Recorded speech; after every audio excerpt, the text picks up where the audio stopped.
Lamig sa taas, ang lamig din sa baba. Ay, sibas. Yes! Sibas guys, sibas.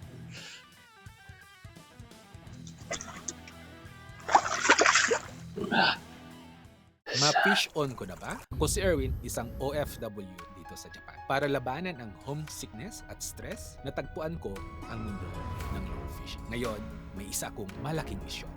Ang mahuli, ang mailap, ng monster mamaw na Ranger Simas. Gamit lamang ang fishing lures. Makuha ko kaya? Mahuhuli ko na ba? Tara, simulan natin ang hunting. Welcome. Ngayong gabi ay magre-reference tayo kasi kagabi siniro tayo. Ngayon ay gaganti tayo para makuha ng sibas at saka korodai. Let's go. So dito muna tayo magsisimula. So dito ako sa itaas kasi baka nandiyan lang yung korodai sa malapit sa atin. Pre-rig dito tayo. Area 10. Yan, dito tayo sa jigworm. May pa tayo. Doon tayo sa right side. Dito muna tayo sa 10 grams ng Hayabusa. Baka kasi may isa dito. So, alam mo na. I-try lang natin. Change tayo ng jigworm guys. Lamig sa taas, ang lamig din sa baba. Ang lamig ng tubig. Yan, dito muna tayo sa Daiso. Try mo ni Johnny. Daiso ni Johnny. Yan, change tayo. Dito tayo sa 10 grams. Kasi parang feeling ko nasa mababaw pa. Kasi may nag-aakit, may dyan. May gumagalaw dyan. Balis ito, hindi na babang sa ilalim. So, sabi ko na ba? Meron, fish on guys. Yes. Kasi feeling ko may nag-ahabol sa fish on guys, fish on.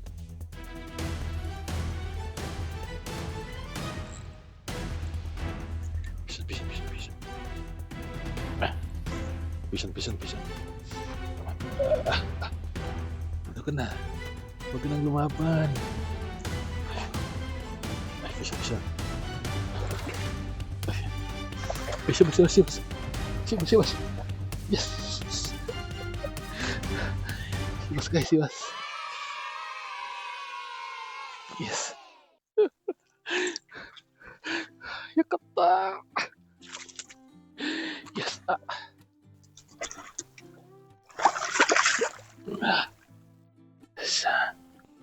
Mega なんか平鈴木じゃない。あ、そうか。鈴木だ。平鈴木もっと丸い。あ、そう？頭のとこ丸い。えちょっと長いから。鈴木だ。あ、目がね。そう。Guys. Ang ating huli.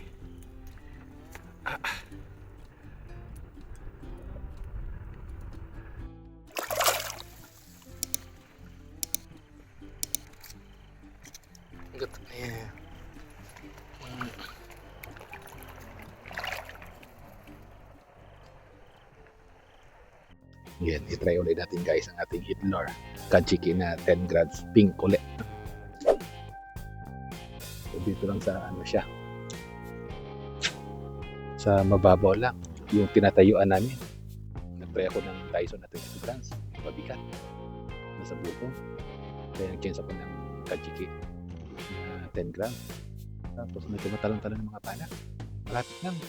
Yung tinatayuan ni Edis lang. Doon ako nagcast. Mga wala sa tubig siguro, wala pang 2 meters. Mula sa lupa 2 meters lang. So nasa siya yung unang break line na mababaw. Tapos pagkas ko, akala ko nga banak eh. Kaya ngayon tinawag ko yung kaibigan ko siya, nagpwesto niya. Tapos pag niya, nakakuha din siya. Yung nga lang hindi niya nailan. Ayan, dito tayo sa Blowin ATS. Samoy na.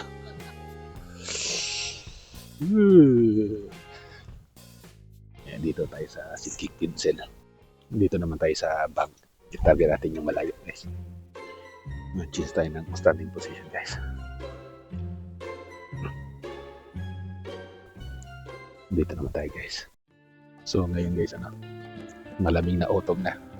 So, ngayon dahil autumn na, high season na ngayon sa seabass fishing. Kasi pumapasok na yung mga seabass dito sa river. Kailangan nilang kumain ng marami. Kasi winter, preparation sa winter. Kaya, ini-expect natin na makakuha ng mga malalaki. So, pumapasok sila dito. Ngayon, iba-iba ding bait ang kinakain ngayon. So, yung mga banak malalaki na. Yung mga sardinas na kunoshiro, tinatawag, pumapasok din dito. Tapos yung exciting ngayon is yung tinatawag nila na falling ayo. So, yung ayo, isang klase ng isda na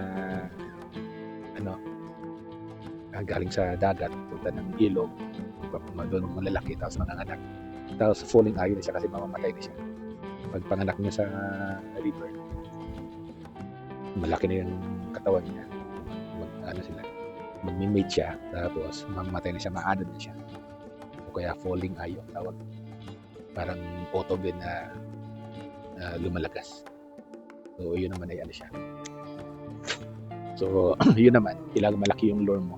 Tapos yun, kailangan skills doon, drifting talaga kasi nasa taas yun. So, ang skills naman doon ay drifting. So, yun yung advantage ng seabass fishing kasi ang daming skills na kailangan mo pag-aralan. Ayun ang advantage at disadvantage. So, ang advantage noon, kung yun yung target mo, yung daming marami kang matutunan. Kaya sa ibang banda, marami kang dapat pag-aralan nito. So, kasi dito, kailangan mong pag-aralan yung top, middle, at saka bottom. Pag winter naman, mga bottom naman. So, yung ginagawa ko ng bottom dragging at yung pang winter na style yan.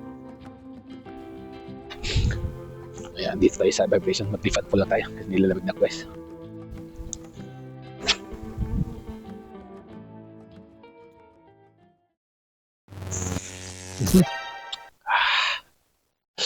Nabangga tayo.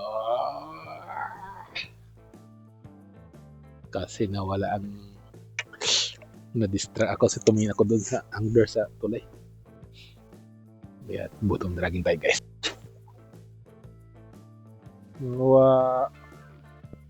Shishiburi ne. Do, saikin wa kitinai ne. Sakakitsu.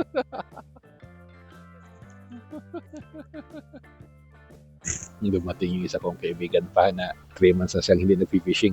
4 yan sila, 3 yan sila na magkakaibigan, na naging kaibigan ko na rin ngayon. Yung isa busy sa bagong trabaho. Alis na sana ako. So, hintayin ko lang muna siya. Mga ilang muna tayo. Mag-stay muna tayo dito ng oras ba? 20 minutes hanggang 1:00. Ayan guys, dito magtatapos ang ating fishing adventure ngayon kasi nilalamig na ako. Although pa-low tide pa sana, maganda pa sana yung pag-fishing, tapos dumating pa yung dalawa kong kaibigan, pero kailangan ko nang magpaalam sa kanila kasi ang lamig. Ito nakatago to sa aking emergency bag. Ginamit ko na kasi ang lamig nga. Pero at least ngayon, sinuwerte tayo, nakakuha tayo ng seabass na 65 cm. Kaya para sa ating mga next na fishing adventure, i-click lang ang video na ito. At of course, huwag kalimutan na mag-subscribe, i-click lang ito. Hanggang sa muli, ito si Erwin sa Fishing Singing. Magkita-kita.